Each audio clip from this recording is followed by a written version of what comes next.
Okay, so good evening students. तो solid state को continue करते हैं और नेक्स्ट अब हम लोग बात करते हैं। हम लोगों ने 3D की यूनिट सेल के बारे में डिस्कस कर लिया है। किस किस टाइप की यूनिट सेल्स हो सकती हैं। टोटल 7 अलग अलग टाइप के क्रिस्टल सिस्टम्स होते हैं और उनमें डिफरेंट कॉम्बिनेशंस के बेसिस पे टोटल 14 अलग अलग टाइप के यूनिट सेल्स हो सकते हैं, जिन्हें हम लोग ब्रेवियस लैटिस भी कहते हैं। ठीक है, अब हमको सभी क्रिस्टल सिस्टम्स के बारे में नहीं पढ़ना है। मेनली जो हम लोगों को पढ़ाई करनी है यार, वो हम लोगों को करनी है क्यूबिक सिस्टम के बारे में। ठीक है, तो क्यूबिक सिस्टम में जो सेल पैरामीटर्स हैं क्यूबिक सिस्टम के लिए, जो सेल पैरामीटर्स हैं, जैसे यूनिट सेल में total 6 different parameters are required. तो वो पैरामीटर्स होते हैं A B C, which are known as crystallographic axis. और क्यूबिक के लिए A equals to B equals to C होता है। और अल्फा बीटा गामा जो एंगल्स होते हैं, they are known as crystallographic angles. So alpha is equals to beta is equals to gamma is equals to 90 degree. ठीक है, this is for a cubic system.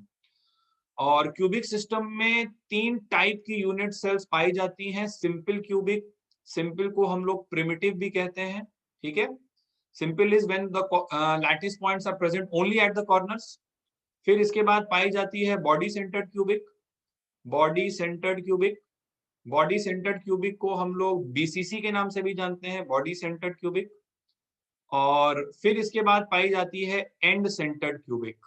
Sorry, end centred नहीं, I am very sorry, face centred cubic. Cubic में end centred नहीं पाया जाता। ठीक है, face centred cubic. Face centred cubic को हम लोग बोलते हैं एफसीसी यूनिट सेल। तो एक एक करके इन सभी के बारे में हम लोग को पढ़ाई करनी है। तो आइए स्टार्ट करते हैं सबसे पहली वाली सिंपल क्यूबिक यूनिट सेल से। तो हेडिंग डालिए फटाफट से, जल्दी से, सिंपल क्यूबिक यूनिट सेल। तो सिंपल क्यूबिक यूनिट सेल में पैकिंग किस तरह की होती है, ये डिस्कस करते हैं। सिंपल क्यूबिक यूनिट सेल तो 3D की पैकिंग है। तो पहले 2D से स्टार्ट करते हैं। तो 2D में सपोज करिए कि मेरे पास एक स्क्वायर पैक्ड लेयर है। तो I hope you remember 2D में स्क्वायर पैकिंग क्या होती है। तो I have a square packed layer in 2D। ठीक है, सो थोड़ा सा उसको आराम से बना लेते हैं एक बार। थोड़ा सा टाइम लगेगा बट ठीक है, टाइम तो है हम लोग के पास। तो इस तरह से मैंने एक स्क्वायर पैक्ड लेयर बनाया। I am only drawing a few particles. In reality the number of particles will be infinite, ये बात आप लोग ध्यान रखें। ठीक है, तो ये 2D की एक स्क्वायर पैक्ड लेयर हो गई। और अब ये 2D में है, और 2D से जब मैं 3D में आ रहा हूं, तो इसी के जस्ट आगे या जस्ट पीछे, कहीं भी आप सोच लो, एक दूसरी स्क्वायर पैक्ड लेयर में प्लेस कर दूं। ठीक है, तो सिंपल क्यूबिक के लिए ऐसा भी बोला जाता है कि square packed layers are stacked. Stack करना मतलब होता है एक के ऊपर एक, जैसे तुम किताब रख रहे हो तो you are stacking books on top of one another. तो एक के ऊपर एक प्लेस करना is called stacking in English. So square packed layers are stacked on top of one another. Square packed layers are stacked on top of one another. ठीक है, तो इस टाइप का काम हो जाता है सिंपल क्यूबिक में। Square packed layers are stacked on top of one, मतलब एक के आगे एक के आगे एक, इस तरह से आप स्क्वायर पैक्ड लेयर्स को प्लेस करते चलिए। तो सेकंड वाली पीछे वाली लेयर के मैंने कुछ ही पार्टिकल्स बनाए हैं, बट आई होप इनको बनाने के बाद यहाँ पे आप एक simple cubic unit cell visualise कर पा रहे होगे। ठीक है, अगर मैं यहाँ पे इन पॉइंट्स को कनेक्ट कर दूं, तो this point, this point, this point, this point, ठीक है, फिर इसी तरह से ये वाला पॉइंट, और इनको यहाँ से इस तरह से आप ज्वाइन करिए। तो ये पीछे वाले 2 पार्टिकल्स, और यहाँ पे है ना, जो यहाँ वाले 2 पार्टिकल्स हैं, उनको आपको मन की नजरों से देखना है, उसको बनाया नहीं जा सकता है। बट ये 4 पार्टिकल सामने वाले हो गए, ये कॉर्नर ऑफ अ क्यूब, ये कॉर्नर ऑफ अ क्यूब, ये कॉर्नर ऑफ अ क्यूब, ये कॉर्नर, ये 4 सामने वाले हो गए, और इसी तरह 4 इसके पीछे। तो जिसमें से ये 2 मैंने बना दिए हैं। ठीक है, और बाकी दोनों यहाँ मन की नजरों से आपको देखना है। तो स्क्वायर पैक्ड लेयर्स को एक के ऊपर एक आप रखते जाइए, तो जो यूनिट सेल जनरेट होगी that will be a simple cubic unit cell. And I hope कि आप रियलाइज कर पा रहे हो कि इसी यूनिट सेल को मैं स्पेस में पैरेलल टू द एजेस अगर ट्रांसलेट कर दूंगा, इस यूनिट सेल को मैं स्पेस में पैरेलल टू इट्स एजेस अगर ट्रांसलेट कर दूंगा, तो ये पूरा का पूरा अरेंजमेंट जनरेट होता जाएगा। मैं इधर भी ट्रांसलेट कर दूं, सामने की तरफ, पीछे की तरफ, इधर इधर, ऊपर नीचे, हर डायरेक्शन में इसको ट्रांसलेट करता जाऊंगा तो ये अरेंजमेंट जनरेट होता जाएगा। ठीक है, तो बस इसको सिंपल क्यूबिक बोलते हैं। Square packed layers are stacked on top of one another, और जैसे पहली लेयर है वैसी दूसरी लेयर है, वैसी तीसरी लेयर है, वैसी चौथी लेयर है, सब लेयर्स आइडेंटिकल हैं एक दूसरे के। तो इसलिए इसको हम लोग बोलेंगे ए टाइप ऑफ अरेंजमेंट। ठीक है, A type of arrangement in 3D अब आ रहे हैं। ठीक है, चलो, तो इसकी यूनिट सेल जो है वो सिंपल क्यूबिक बनेगी।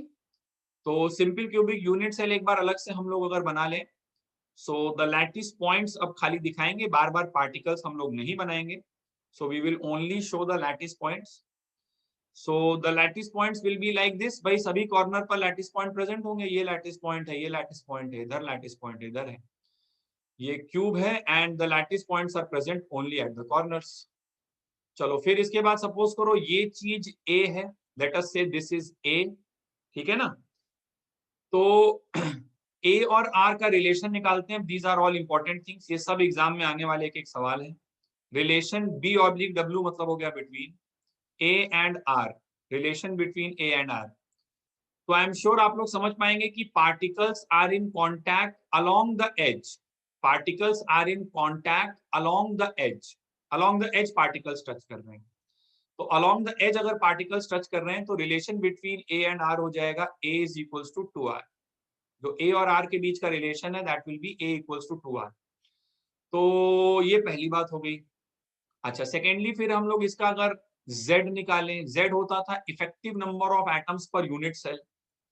Effective number of atoms per unit cell जो है 8 कॉर्नर्स हैं, और क्यूब का कंट्रीब्यूशन कॉर्नर का 1/8 होता है, ये मैं पहले समझा चुका हूं। तो z की वैल्यू 1 आ जाएगी। ये बात नेचुरली आपको फील आनी चाहिए कि this is not the most efficient form of packing. ये form of packing most efficient नहीं है, क्योंकि तुम 2D में ही अच्छी पैकिंग नहीं कर रहे हो। 2D में जो अच्छी पैकिंग होती थी वो हेक्सागोनल होती थी। तुमने 2D में स्क्वायर पैकिंग किया हुआ है, तो तुमने 2D में ही बेहतरीन काम नहीं किया है, तो 3D में तो काम बेकार बेकार होना ही है। तो this is not the most efficient form of packing. ठीक है, ये हम कॉमन सेंस से ही बोल पा रहे हैं। और यदि ये most efficient form of packing नहीं है, तो इसलिए हम लोग इसे बोलेंगे ओपन या फिर लूज अरेंजमेंट।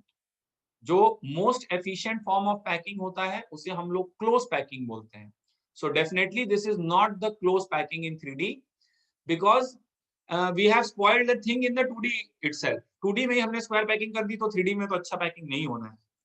तो अगर हम 3D में इवेंचुअली अच्छा काम चाहते थे, तो पहले तो हमें 2D में सही चीज इंश्योर करनी चाहिए थी। ठीक है, तो a is equals to 2r ये रिलेशन है, z इक्वल्स टू 1 है। एंड थर्डली अगर हम लोग यहाँ पर कैलकुलेट करें the value of packing fraction. ठीक है, तो पैकिंग फ्रैक्शन, अब now since we are moving on to 3D, तो packing fraction will be calculated on the basis of volume, not on the basis of area. तो packing fraction को हम लोग PF भी बोल सकते हैं, और पीएफ निकालने के लिए what we will do is that volume occupied, volume occupied in unit cell, volume occupied in unit cell upon the total volume of unit cell. ठीक है, the volume occupied in unit cell upon total volume of unit cell.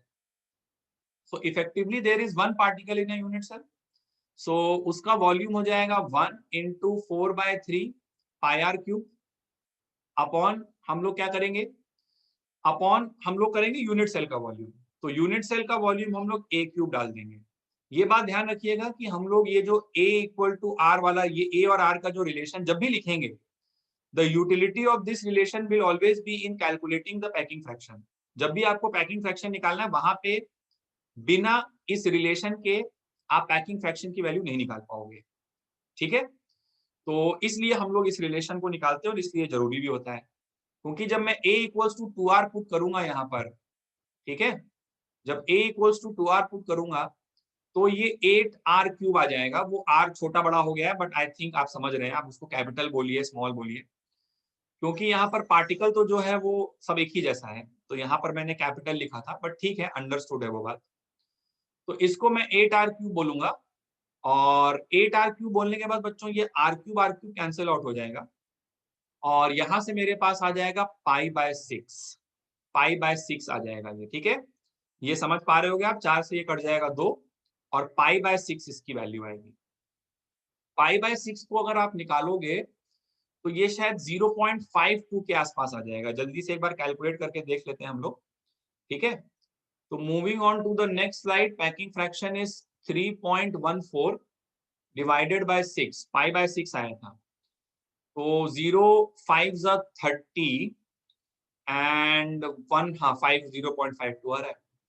So this is packing fraction. So packing efficiency will be roughly equals to 52% आपकी packing efficiency आ जाएगी in case of simple cubic. चलिए, तो next अब हम लोग discuss करते हैं simple cubic के लिए ही कुछ और पैरामीटर्स के बारे में बात करते हैं। नेक्स्ट हम लोग डिस्कस करते हैं अबाउट कोऑर्डिनेशन नंबर, ठीक है। तो सिंपल क्यूबिक अरेंजमेंट में what will be the coordination number.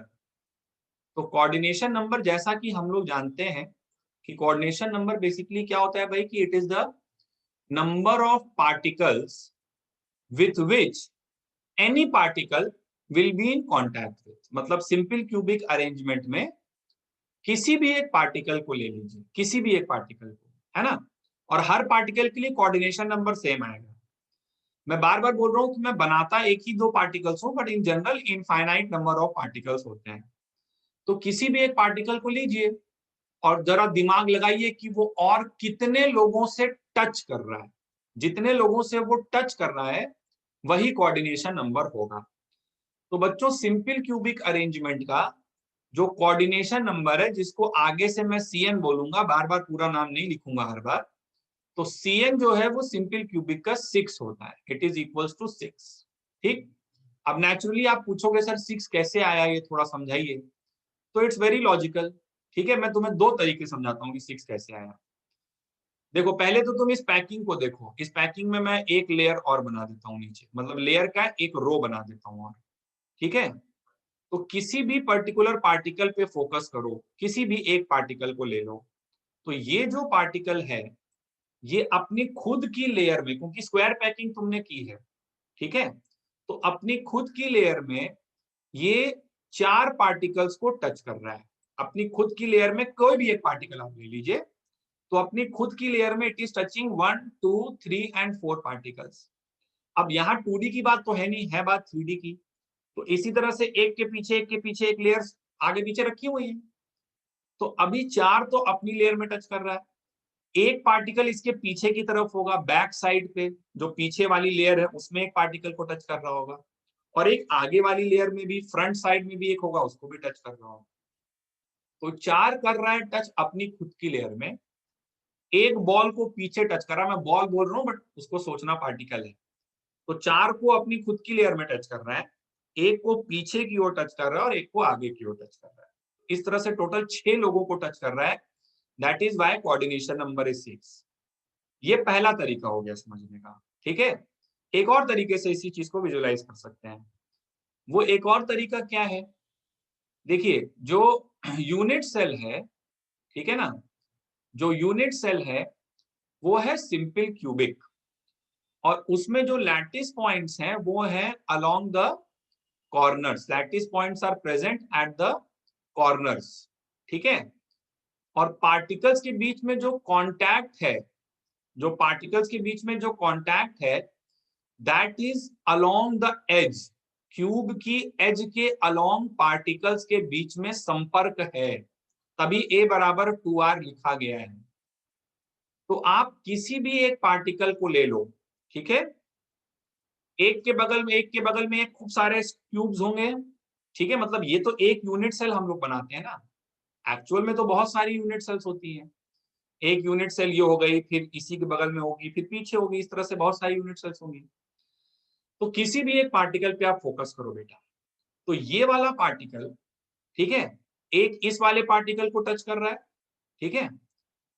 Let us से this is the x axis. तो एक इस पार्टिकल को टच कर रहा है, तो एक प्लस एक्स के अलोंग कर रहा है, तो एक माइनस एक्स के अलोंग कर रहा होगा, एक पार्टिकल इधर होगा। मतलब एक दाएं की तरफ है, एक बाएं भी होगा, ठीक है। एक पार्टिकल नीचे की ओर है, नीचे की ओर लेट अस से ये मान लो जेड एक्सिस, कोई भी एक्सिस बोल दो, वाई जेड जो मन चाहे वो बोलो। तो एक नीचे की ओर है तो एक ऊपर की ओर भी पार्टिकल को टच कर रहा होगा। उसी तरह से एक सामने की ओर टच कर रहा है तो एक पार्टिकल को पीछे की ओर भी टच कर रहा होगा।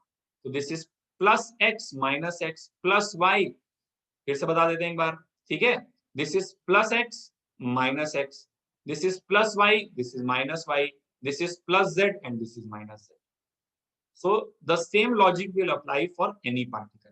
तो आप सिंपल क्यूबिक अरेंजमेंट में किसी भी पार्टिकल को लेंगे तो it will be touching 6 other particles and therefore the value of coordination number will be 6 for simple cubic arrangement. Finally हम लोग simple cubic arrangement में last point discuss करते हैं, that is the types of neighbor. Types of neighbor. Neighbor का मतलब हिंदी में होता है पड़ोसी, ठीक है।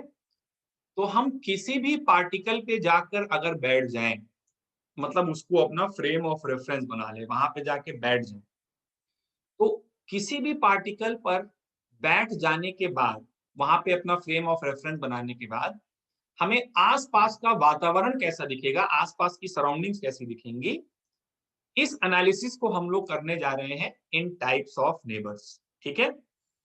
मैं आपको पढ़ाऊंगा तो काफी दूर तक के नेबर्स, बट जनरली एग्जाम में पहला दूसरा तक ही पूछा जाता है, ठीक है। बट मैं थोड़ी आपकी थिंकिंग डेवलप करने के लिए आपको थोड़ा आगे तक ले जाऊंगा, but examination point of view से आपको एक दो से ज्यादा की जरूरत नहीं पड़ती है, ठीक है।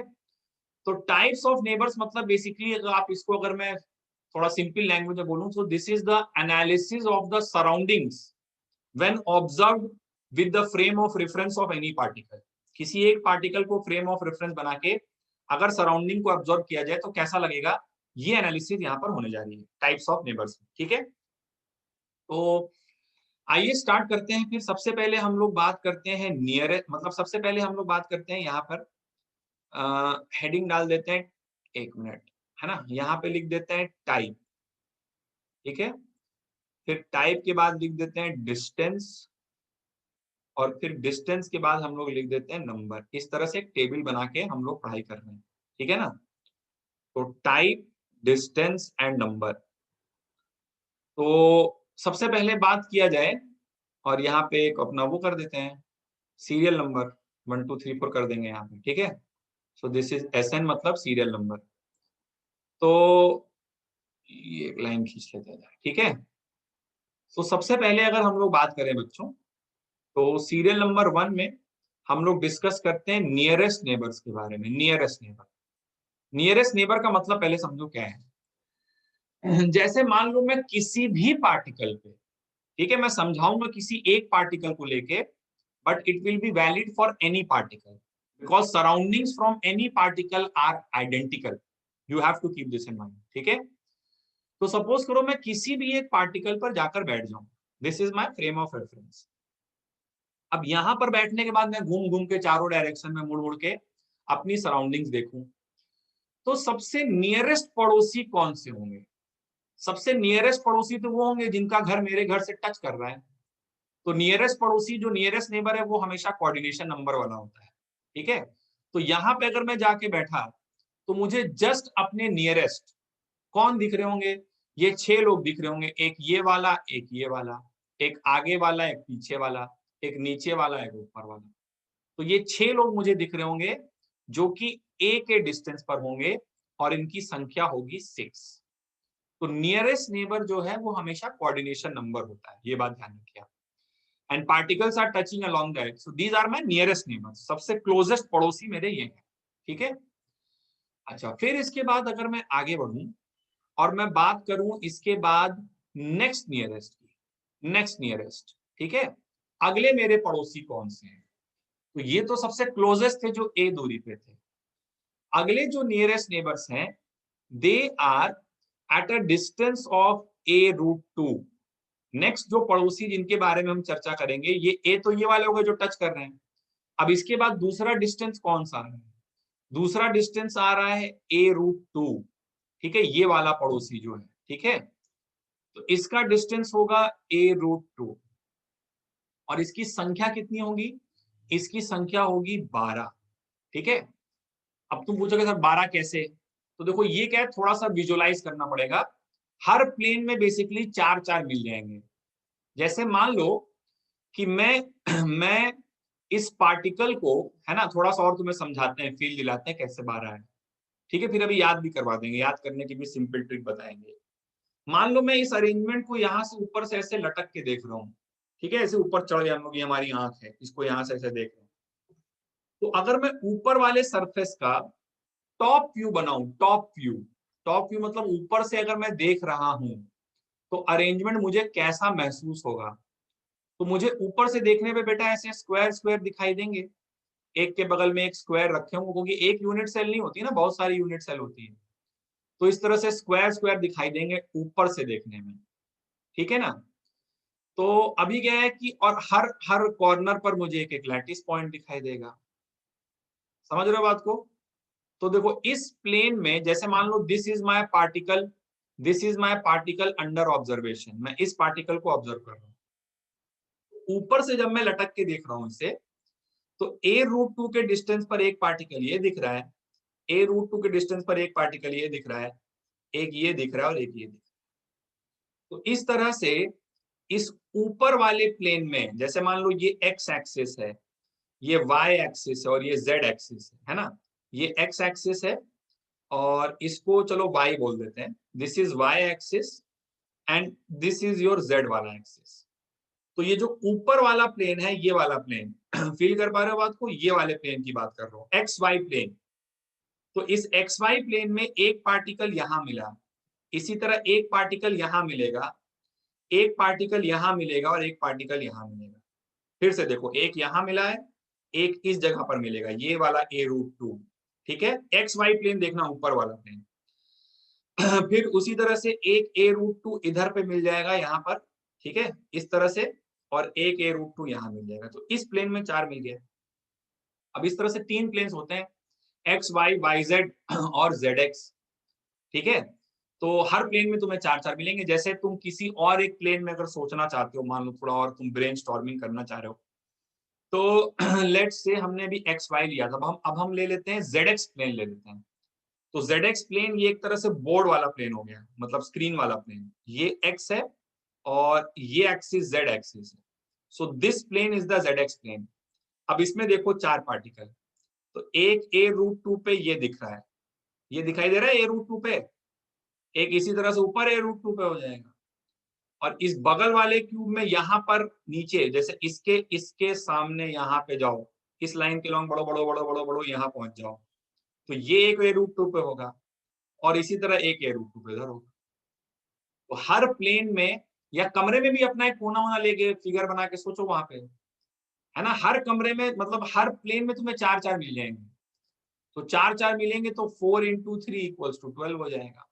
ठीक है, और ये बात आगे के लिए अब याद भी कर लो हमेशा, कि कभी भी नेबर, बहुत ध्यान सुनो मैं क्या बोल रहा हूँ, कभी भी नेबर अगर फेस डायगोनल के अलोंग होता है, फेस डायगोनल के अलोंग अगर नेबर होता है, तो उसकी संख्या हमेशा 12 होती है। इस बात को रट्टा मान लो, एग्जाम में इतना समय नहीं रहेगा कि यहाँ ऊपर नीचे दाएं बाएं घूम घूम के प्लेन में सोच रहे हो। अगर फेस डायगोनल के अलोंग नेबर है, फेस डायगोनल समझते हो सब लोग क्या होती है, तो फेस डायगोनल के अलोंग नेबर अगर है, तो वो, उसकी क्वांटिटी हमेशा 12 होती है, हर प्लेन में 4। ठीक है, तो ये बात आगे से याद रख लो कि फेस डायगोनल के अलोंग अगर नेबर मिलता है, तो उसकी क्वांटिटी होती है 12। चलिए, तो नेक्स्ट 1 के बारे में हमने बात कर लिया। अगली चर्चा हम लोग करते हैं 3 के बारे में। तो 3 में आया हमारा नेक्स्ट 2। नेक्स्ट 2 मतलब जैसे nearest, next nearest, next to next nearest, ये मतलब उसको पढ़ेंगे ऐसे हम लोग। ठीक है, तो प्यारे बच्चों, नेक्स्ट टू नेक्स्ट नियरेस्ट कौन सा हो जाएगा? What will be next to next nearest? Next to, देखिए ये था सबसे पास वाला पड़ोसी जिसका घर सटा हुआ था बिल्कुल, ये उसके बाद अगला पड़ोसी है। अगला पड़ोसी कौन सा होगा? अगला पड़ोसी ये वाला है, ये वाला। ठीक है, next to next nearest, next to. ठीक है, तो इसकी जो डिस्टेंस है, ये डिस्टेंस कितनी हो गई भाई? ये डिस्टेंस हो गई, बॉडी डायगोनल हो गई, फेस डायगोनल नहीं, बॉडी डायगोनल हो गया ये। और ये सब मैंने शुरू में इससे पहले दिन ही पढ़ा दिया था, है ना। कि ये सब कंफ्यूजन आगे नहीं आना चाहिए। तो ये हो गया a√3, ठीक है। तो डिस्टेंस तो हो गया a√3। अब क्वेश्चन आता है कि सर इसकी संख्या कितनी होगी, ठीक है। तो इसको थोड़ा सा अलग कर देते हैं, मैं इसकी संख्या जो है यहाँ पे लिख रहा हूँ, ठीक है, जगह खत्म हो गई है, तुम इसी के नीचे लिख लेना। तो संख्या इसकी कितनी होगी भाई, तो संख्या इसकी होगी 8। There will be 8 such neighbours. कैसे होंगे, देखो बच्चों, कोई भी कॉर्नर अगर एक के बगल में एक क्यूब्स रखे हुए हैं, तो कोई भी कॉर्नर 8 क्यूब्स के साथ कॉमन होता है। ये बात मैं तुम्हें पहले भी समझा चुका हूँ। 4 क्यूब नीचे, 4 क्यूब ऊपर, ठीक है। थोड़ा और समझाता हूँ तुम्हें। तो एक काम क्या करो कि बना लो एक क्यूब पहले फटाफट, ठीक है। तो एक क्यूब अगर हम लोग बनाते हैं यहाँ पर, और किसी भी एक कॉर्नर को हम अगर पकड़ के बैठ जाएं, कोई भी एक कॉर्नर ले लें, for the sake of convenience let us take this corner. तो अब यूनिट सेल, ये तो मैंने एक यूनिट सेल बनाई है, बट बगल बगल बगल बगल ऊपर नीचे आगे पीछे सब जगह यूनिट सेल बहुत सारी पड़ी रहती है। तो लेट अस से आई टेक, ये मतलब अब ये कॉर्नर जो है, this will be common to 8 other cubes. जैसे ये उनमें से एक क्यूब होगा जो इस क्यूब के पीछे की तरफ यहाँ रखा हुआ है। इसी तरह से एक क्यूब इधर होगा जो यहाँ पे रखा हुआ है, होप तुम सोच पा रहे हो, ठीक है। इसी तरह से एक क्यूब ये वाला होगा। तो ये 4 क्यूब तो तुम्हें नीचे नजर आने चाहिए, और इसी के ऊपर जस्ट ये 1 2 3 4 ये कॉर्नर इन चारों क्यूब्स के साथ कॉमन है, और 4 क्यूब ऊपर सोच लो। तो ये 8 क्यूब हो गए। और बच्चों, हर क्यूब की एक एक बॉडी डायगोनल तुम सोच सकते हो। तो ये a√3 इधर आए, मतलब it is something like this. जैसे देखो, ऐसे मतलब मान लो, है ना, कि ये सेंटर वाला पार्टिकल है, यहाँ जहां सब पेन मिल रहे हैं ना, ये सेंटर वाला पार्टिकल है, मान लो इस तरह से, ठीक है। तो ये 4 क्यूब नीचे वाले जो है, इसका a√3, इसका a√3, इसी तरह से, है ना, थोड़ा सा ऐसे, हाँ। तो ये इस तरह से विजुलाइज करो इसे। तो ये a√3 एक पीछे वाला, एक a√3 आगे वाला, फिर एक a√3 ये, एक a√3 ये। तो ये जो सेंटर वाला पार्टिकल है यहाँ वाला, इससे a√3 पर एक देखो यहाँ पर होगा, इस वाले क्यूब का पार्टिकल, ठीक है ना। ये यहां से देखो इधर होगा, फिर एक यहाँ पर होगा एक पार्टिकल, और एक पीछे की तरफ होगा। तो 4 पार्टिकल नीचे की तरफ आएंगे और 4 ऊपर की तरफ आ जाएंगे। मतलब 8 क्यूब में हर जगह तुम्हें हर क्यूब में एक एक पार्टिकल मिल जाएगा। कुल मिला के बात इतनी है। तो हर जगह एक एक मिलेगा, तो 8 हो गया, बस बात खत्म हो गई। a√3 पे 8 हो गया। और आगे से ये बात याद कर लो कि अगर बॉडी डायगोनल के अलोंग होता है तो 8 होता है, फेस डायगोनल के अलोंग है, फेस डायगोनल के अलोंग है तो 12 है, और बॉडी डायगोनल के अलोंग है तो 8 है। इसको याद कर लो, ठीक है ना। और एज के अलोंग अगर है तो 6 है। एज के अलोंग कोई भी होता है हमेशा 6 होता है। Plus x minus x plus Y minus Y plus z minus z. तो अलोंग द एज अगर नेबर आ रहा है तो it is always 6 in number. Along the face diagonal अगर नेबर आ रहा है it is always 12 in number. And along the body diagonal अगर नेबर आ रहा है तो it is always 8 in number, ठीक है। ये तो बिल्कुल रट्टा मान लो। और इसके अलावा अगर कुछ आ रहा है, ठीक है, तो ये बात हो सकता है तुम्हें थोड़ी फनी लगे, बट इसके अलावा अगर कुछ आ रहा है तो वो हमेशा 24 होता है, ठीक है। इसके अलावा, इन तीनों के अलावा, एज के अलोंग 6, फेस डायगोनल के अलोंग 12, बॉडी डायगोनल के अलोंग 8, और इसके अलावा अगर कुछ भी है तो 24। अब ये रूल क्या हमेशा अप्लाई नहीं होता है, लेकिन जहां तक एग्जाम में टेस्टिंग होगी, अब तुम नेक्स्ट 10 और नेक्स्ट 15 और नेक्स्ट 16 पे चले जाओ तो एक आध जगह पे ये फेल हो जाएंगे, बट 4 5 6 जहां तक एग्जाम में क्वेश्चन आना है, वहां तक तुम्हारा इतने से काम चल जाएगा। एज के अलोंग 6, फेस डायगोनल के अलोंग 12, बॉडी डायगोनल के अलोंग 8, और इसके अलावा अगर कुछ भी है तो 24। तो ये बात तो याद कर लो पहले, ठीक है। अच्छा, फिर आगे बढ़ते हैं। देखो हम लोग नेक्स्ट हम लोग बात करते हैं नेक्स्ट 4। इस स्लाइड को छोड़ देते हैं, आगे बढ़ते हैं और नेक्स्ट 4 के बारे में बात करते हैं, थोड़ा सा और एनालिसिस करते हैं, ठीक है। तो फिर से जरा एक बार क्यूब बना लिया जाए। क्यूब को मैं बनाता हूं यहाँ पर, ठीक है ना। तो नेक्स्ट 4 कौन सा होगा बच्चों। अब देखो एक क्यूब तो पूरी तरह से कवर हो चुका है, ठीक है ना, जैसे ये क्यूब बनाया था, राइट। तो इसमें हम लोगों ने देखा कि यहाँ पे जो पार्टिकल्स हैं वो ए वाला कवर हो गया, this was nearest, this was next nearest, this was next to next nearest. अब मान लो नेक्स्ट 4 के बारे में बात करना चाहते हो, तुम उसी टेबल में नोट करना। तो नेक्स्ट 4 वाला दूसरे क्यूब में जाना पड़ेगा ना, तो नेक्स्ट 4 वाला जो है वो बगल वाले क्यूब का पार्टिकल हो जाएगा, ये वाला, ठीक है ना।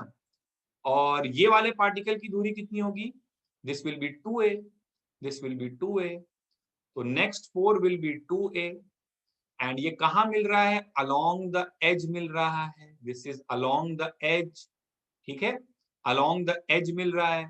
तो अलोंग द एज वाला कितना होता है, 6 होता है, एक प्लस एक्स के डायरेक्शन में, एक माइनस एक्स के डायरेक्शन में, एक प्लस, एक नीचे हो जाएगा plus Y minus Y plus Z और minus Z, along the edge वाला हमेशा 6 रहेगा, ठीक है।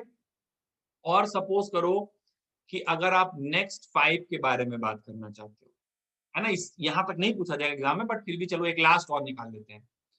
तो नेक्स्ट 5 वाला जो पार्टिकल है बच्चों वो ये वाला हो जाएगा, this particle, next 5 will be ये वाला पार्टिकल, समझ रहे हो, बगल वाले क्यूब का ये पार्टिकल। अच्छा अभी इसकी दूरी कितनी होगी, पहले दूरी निकालो ये, तो ये दूरी पाइथागोरस थ्योरम से निकाली जा सकती है, this is 2a and this is a, ठीक है। तो 2a square 4a square plus a square, तो 5a स्क्वायर का under root, so this distance will be a under root 5, this distance will be a under root 5। और ऐसे कितने particles होंगे, क्या ये पार्टिकल अलोंग द एज है, नहीं। क्या ये particle along the face diagonal है, नहीं, फेस डायगोनल तो ये होती है, ये तो फेस डायगोनल नहीं है। क्या ये अलोंग द बॉडी डायगोनल है, नहीं, बॉडी डायगोनल भी नहीं है। तो ना तो ये एज है, ना तो ये फेस डायगोनल और ना ही ये बॉडी डायगोनल। तो ऐसे कितने पार्टिकल होंगे, आंसर तो तुम्हें पहले से पता है, 24। कैसे 24 आता है ये मैं तुम्हें समझा देता हूँ, ठीक है ना। अच्छा स्टूडेंट्स यहाँ पे एक छोटा सा करेक्शन है, this will not be next 4, this will be next 3 and this will be next 4, ठीक है। तो इसको एक बार आप लोग चेंज कर लीजिए। अच्छा फिर जहां तक इसकी बात है कि ये 24 कैसे हुआ, तो 24 के लिए अगेन मैं आपको देखिए टॉप व्यू बना के दिखाता हूँ। मान लीजिए आप इसको ऊपर से लटक के देख रहे हैं, ठीक है, ऊपर से लटक के देखें, हर प्लेन में 8 आ जाएंगे, ठीक है। तो ऊपर से लटक के अगर देख रहे हैं तो टॉप व्यू, इसी वाले टॉप व्यू में मैं थोड़ा सा जगह बना लेता हूँ, ठीक है ना। तो इसको हटा दिया जाए, इसी टॉप व्यू को थोड़ा सा और एक्सटेंड करते हैं हम लोग, हर प्लेन में 8 मिल जाएगा इस बार, हर प्लेन में 8 मिल जाएगा, ठीक है। तो देखो जैसे हम लोग इसका अगर टॉप व्यू बनाए स्टूडेंट्स, तो मान लो ऊपर से हम लोग देख रहे हैं, तो हम लोग को इस तरह से एक के बगल में एक स्क्वायर दिखेंगे, बहुत सारे यूनिट सेल रखे हुए हैं, ठीक है, lots of unit cells are lying next to one another. तो बना लेते हैं यूनिट सेल्स एक बार, ठीक है। और एक मिनट, इसकी जरूरत नहीं पड़ेगी, यहाँ पे एक यूनिट सेल और बनाते हैं, ठीक है, और एक यूनिट सेल और बना दिया मैंने, ठीक है। तो मैंने कुछ यूनिट सेल्स टॉप व्यू अगर देखोगे तो इस तरह से दिखाई देगा, और इन लाइंस को हटा दिया जाए, इसकी जरूरत भी नहीं है, हाँ। अच्छा फिर इसके बाद जरा लैटिस पॉइंट्स लगा देते हैं, तो लैटिस पॉइंट जो है वो यहाँ पर होंगे सब कॉर्नर पे, ठीक है। तो अभी देखो कि सेंटर वाले पार्टिकल को देखो, तो वहां से a√5 के डिस्टेंस पर, ये टॉप व्यू है ना, ऊपर से देख रहे हो अगर, तो कोई भी, जैसे मान लो फॉर एग्जांपल इसको तुम अगर ऊपर से लटक के देख रहे हो, तो ये ऊपर से देखने में ऐसा लगेगा जैसा मैंने बनाया है, एक के बगल में एक यूनिट सेल्स रखे हुए हैं। तो देखो a√5 की दूरी पर कौन कौन है, this is 2a and this is a, so this is a√5, this is 2a and this is a, so this is also a√5, तो ये दो पार्टिकल मिल गए। फिर a√5 के डिस्टेंस पर ये पार्टिकल मिल गया, फिर a√5 के डिस्टेंस पर ये पार्टिकल मिल गया, फिर a√5 के डिस्टेंस पर ये पार्टिकल मिला, फिर a√5 के डिस्टेंस पर ये पार्टिकल मिला, फिर ये मिल गया, एक और मिल गया, लो 7 हो गए ना, और ये एक और मिल गया, लो 8 हो गए। तो हर प्लेन में मिले तुम्हें 8, 8 मिले, तो 8 3 कितने हो गए, 24। ये एक तरीका हो गया सोचने का। एक और तरीके से समझाता हूँ तुम्हें 24 कैसे है, ठीक है। देखो, लोग एक ही तरीके से नहीं समझ पाते, तुम दो दो तरीके से समझो। तुम इधर बढ़े 2a, इधर बढ़े 2a, ठीक है। अब इसके बाद 90 डिग्री पे ए जाने का क्या क्या ऑप्शन है? एक 90 डिग्री ए इधर की तरफ आ गए, एक 90 डिग्री ए पीछे जा सकते थे, एक 90 डिग्री ए ऊपर जा सकते थे और एक 90 डिग्री ए नीचे आ सकते थे।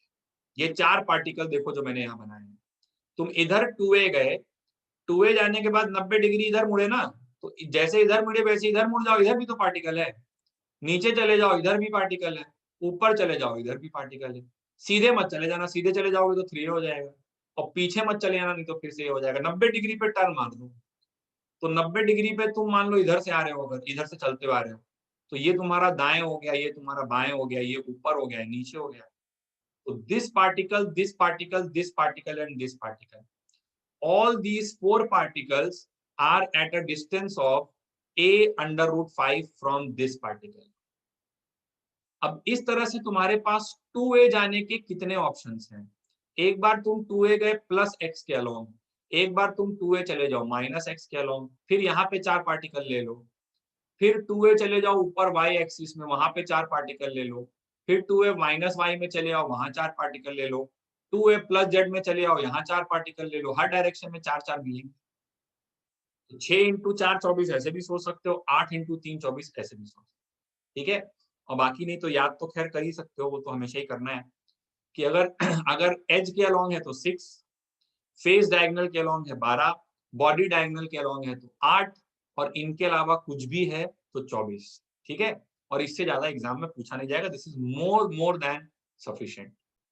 Okay students, so that's it for today. मिलेंगे हम लोग फिर से अगली क्लास में और बात करेंगे अबाउट बॉडी सेंटर्ड क्यूबिक, ठीक है। Thank you very much.